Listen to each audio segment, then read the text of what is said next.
Keith Jewell, and this is Comic Smack, your weekly, daily, all-the-time, anytime comic book show where I give you your fix of everything you need to know from the world of comic books and superheroes. And on today's show, we're taking a closer look at Deathstroke issue number 25. Will Slade Wilson's new work as a superhero be cut short when he's dragged back down by a group of supervillains? Well, let's hop on in together and find out. Alright, so picking up from where the last issue left off, Deathstroke had been taken hostage by the Secret Society of Supervillains, the ruling body of baddies in the DC universe.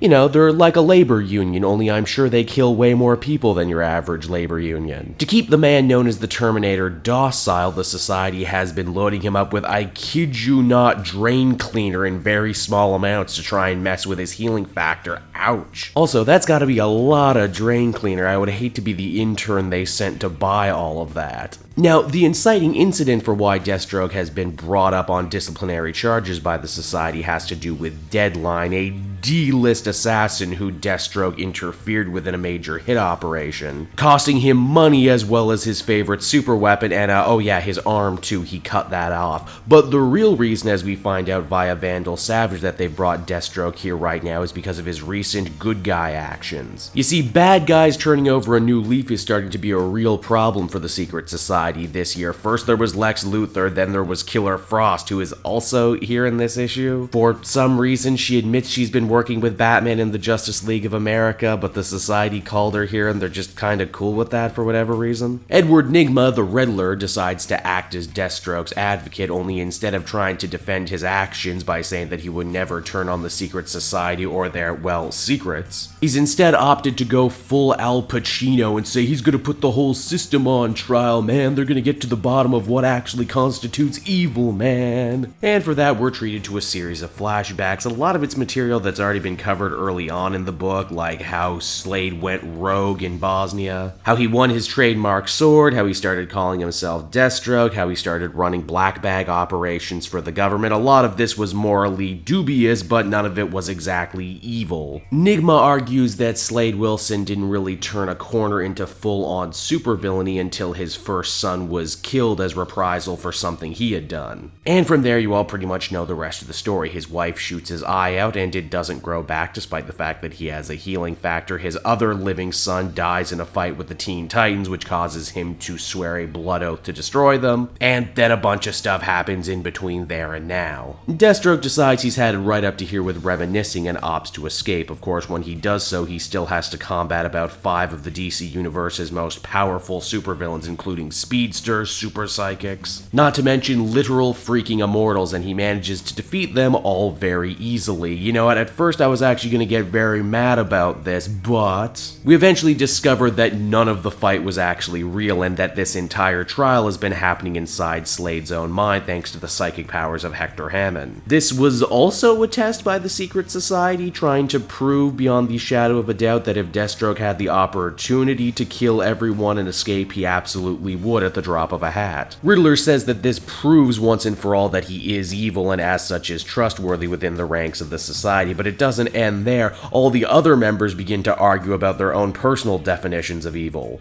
Because isn't that the hallmark of a great villain, right? No one actually wakes up in the morning thinking they're evil, they just think they're the next stage in human evolution, or they're efficient. This philosophical debate will need to get tabled for another time, though, because it's at that moment Deathstroke gets saved by a very unlikely force. It's Dr. Icon back from the dead in a terrifying zombie form. Honestly, it's been so long since this character's been mentioned, I forgot he existed, but he's back now, and it looks like it's going to be up to Deathstroke's Defiance team to save him before Lenny over here pets him to death. So that was Deathstroke number 25, everybody, and overall I thought it played with some very interesting concepts and ideas, mainly what is evil, a pretty good topic considering that this is the book about what is essentially a villainous protagonist. The main takeaway seems to be is that no one is 100% evil, at least not 100% of the time. We all have in us the great possibility for evil, it's just some people tap into it more than others. It is perhaps fitting for all those reasons that zombified Dr. Icon finally shows up right here at the end, as he is better than just about anyone else, a huge manifestation of all the evil, cruel, dickish things Slade has done since this book started. My only real wish is that we had gotten more interaction between the Society members. That was just so good, but I felt the story kept stopping to reiterate origin story points for Deathstroke that if you read this book you should really already know.